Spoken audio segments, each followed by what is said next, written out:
Hello, Josefine. Hello, Jonas. It's great to be here on stage with you again. And I've actually been on stage with you, Jonas, once before, but he doesn't remember that.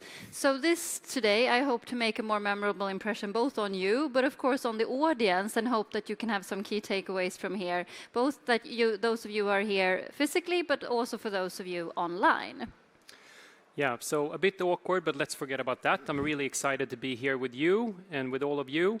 And to start off, the CEO of Telia, Dr. Rainer Deutschmann, had an impressive speech earlier today. What were your reflections on that?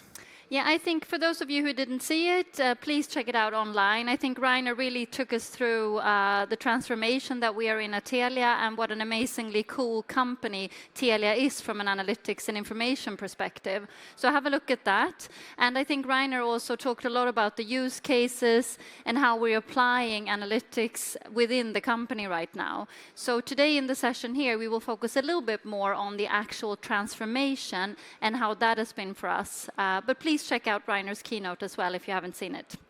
So you lead the analytics IT at Telia. So maybe you can set the scene here and kind of connect back to the strategy and what Rainer spoke about earlier. Sure. So we proudly serve 23 million customers in one of the most digitalized regions in the world. So of course our customers expect best-in-class digital experience. And we're also then operating on these 6 markets, and we have a team of about 350 analytics people right now, constantly growing. And we are also growing our Click community a lot. So I think last month we were on 4,910. And we also have around 100 common analytical products that we have developed on top of all of the data from all our countries that we are using in order to really leverage analytics across Telia. So both our self-service is very critical as part of our data democratization journey, but also the amount of data that we build in products with advanced analytics and applied intelligence. So take us through your journey a little bit. Yeah? Yeah. Sure, and I think a lot of the journey that we've done in the past years has been very much our common analytics journey. So we come from a perspective where we have had very localized infrastructures, and we are now building our common setup. And what we've done here is that just within 1 year, we set up our serverless data lake on AWS with Redshift and Lambda, and also AI and machine learning capabilities with SageMaker, supporting all of our markets. So we're super proud of that. It's really been, like also Rainer was referring back to, we really have a best-in-class capability stack right now in place. And we're super proud, I think, especially our SageMaker AI platform that is really fully automated end-to-end. That really is a big enhancement from what we previously had on-prem. So that sounds great, Josefine, but I'm just wondering, I mean, it sounds like plug and play, all your problems go away. Is that your story? You're thinking that I'm doing too much of a sales pitch here. It's too glossy. I'm not sure. I mean, but I'm a data guy, and I actually know more about you than you may think. You know who I am, then. And as you can see, you have this. You have a pulse watch, and I've actually monitored your pulse watch for about a year, 2 years back, and tracked that and visualized it. Did I give my consent for that, Jonas? Unfortunately, you did when you bought the watch. You have to read the fine print, Josefine. I was never very good at reading the fine prints. So let's have a look. So what we see here is a visualization of Josefine's pulse over the last few years when we've had the program. Okay, so maybe this is a little bit less glossy version of the truth then. I think we've still done amazing stuff, but to be honest, the journey I think has been quite hard and quite challenging. So I agree, my pulse has gone up severely during this journey. So zooming in on a few points, if we start at the very beginning, it's quite low pulse here. What was happening at that point? Well, I was very excited, but with a low pulse, to get started on this journey. It seemed very, very promising to move to the cloud. Yeah, but then it skyrocketed. What happened? Yeah, well, it's the brutal truths of going cloud and moving from the sales pitch and the PowerPoint into the real world. So just to share some of these from my perspective, then what I found super challenging. I think that for all of those who cannot go full cloud, which unfortunately a lot cannot, depending on the type of data that you have to have some kind of hybrid solution, or you have to enable that. And that increases the complexity a lot. And I think the amount of work with privacy and security just to get our first data sets up in the cloud was just so enormously painful. So that was very hard. Then the skill sets in the market is super difficult to find. So we quickly got stuck in the fact that we were experts on on-prem data warehousing, but we didn't know anything about native cloud or how to run that. Yeah. And there is no playbook. This actually surprised me quite a lot. It's not like an SAP migration or something like that. It's very much dependent on what is it that you want to do, what is it that you want to enable. And of course, we had the whole situation of 6 different markets with different maturity, wanting to move to one solution. And that was also really hard, with a lot of complex choices to make. Yeah. And then the data quality. The data quality continues to be one of our biggest issues, and the cloud is not really helping with that. So I was hoping for more help from the cloud. Yeah. All right, but thank you for sharing those and being honest about the painful truth. It skyrocketed, but then it kind of continued to go up. Yeah. So more problems. What Very, happened? very nervous person, yeah. So yes, it did. And I think the key thing here is that we made some bigger mistakes from a design perspective.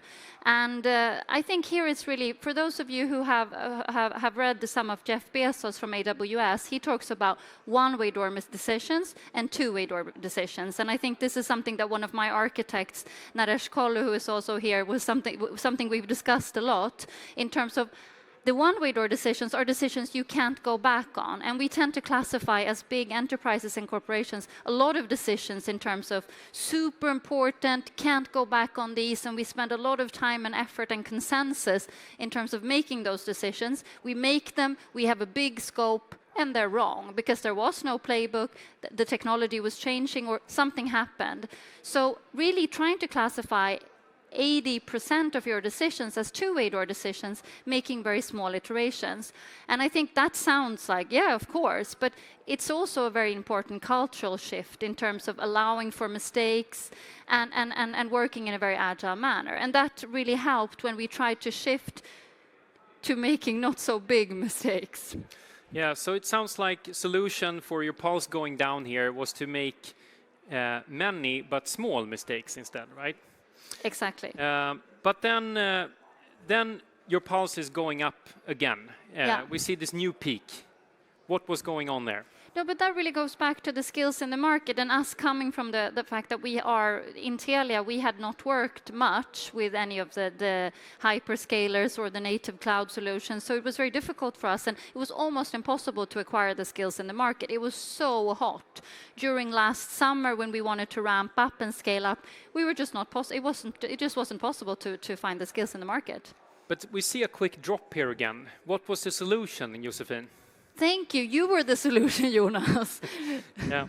But so I think you're talking about the power of 3. Yeah, it wasn't just you. It was really, and this is something that Rainer talked a lot about as well. It's really, we have moved very much, I think, from a cultural perspective to working with suppliers, to working with partners. So we really want to work much, much more in strong ecosystem and partner place. It's just not possible to be like, we're going to, build this in-house kingdom and we're going to have all the skills ourselves and we know everything. We don't. So it's about that acceptance and putting your trust and faith in other partners and having your partners sit at the table with you. So it's very, very strong partnerships. We're focusing enormously on our strong partnerships with investing personally, all of us in those. And Accenture then provided a lot of support to us as one of our partners with, first of all, the SI skills, and also the experience that you have from some similar type of legacy migrations, etc., that we are also going through.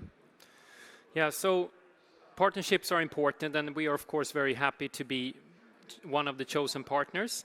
So that's the power of 3. But then your pulse is down, and it continues to stay there for a bit. What was the key success factor here, Josefine? And I think what we did, and I got some advice very early on, that we should really invest in the training up front. And I think we did, but we still did it too late. We could have done it earlier, but it just seemed kind of counterproductive to start training before we had anything to train on. But in retrospect, I wish we would have started even earlier with the training. So I think we ended up spending last year about 4,000 hours in training programs within the analytics community.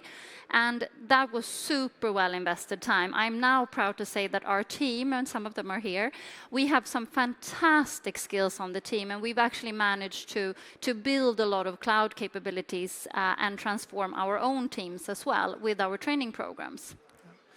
So that's great, Josefine. And looking back at the painful truths that you shared in the beginning, what are some of the key takeaways and maybe some suggested medicines around these painful truths? Yeah, let me walk you through those. And if we start then with the hybrid solution, I think here there's no doubt that we want to go as much as possible to the cloud, and we also have a cloud-first strategy. But my advice is to work very, very dedicatedly with privacy and security, like even when you just have the ideas to get them, because there's a lot of training also for them in terms of understanding what's happening and skilling up in this area. And also to work with your partners around the new solutions, around the sovereign cloud, etc. How can we, with enhanced technology, allow for even more types of data to be in the cloud? Whoops. Oh, you're really going for it. Yep. So then on the training, I think we talked about, I would really recommend do the training as soon as possible, even before you think you should do it. Do it. Make small mistakes. We made some big mistakes. That was a lot of rework to get right. So don't make smaller mistakes instead. Yes. And on the data, there's no shortcut for this one, unfortunately. So you just really have to invest in managing the data, and this really becomes increasingly important with advanced analytics and machine learning. I mean, we cannot rely on any type of advanced analytics if we can't trust the data. The business would never allow us for that. Right. So great insights here, Josefine. And you've been on this journey now. Your pulse going up a bit here, you're not done, but what's next? Yeah, my pulse, I seem to be a bit of a nervous person. High pulse now as well. But I think that in terms of what is next, I would like to hear from you, Jonas, as one of our partners. What is your view? Yeah, thanks for passing the ball back, Josefine, and putting me on the hot seat for a second. So talking about what's next, I mean, now you have a foundation in place and it opens up for the art of the possible.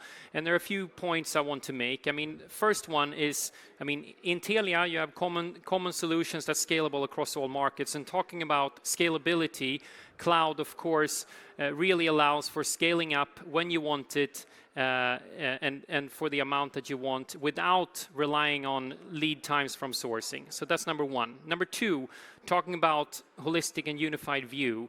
If utilized purposefully and with the right architecture, then you can really break down silos effectively with the cloud.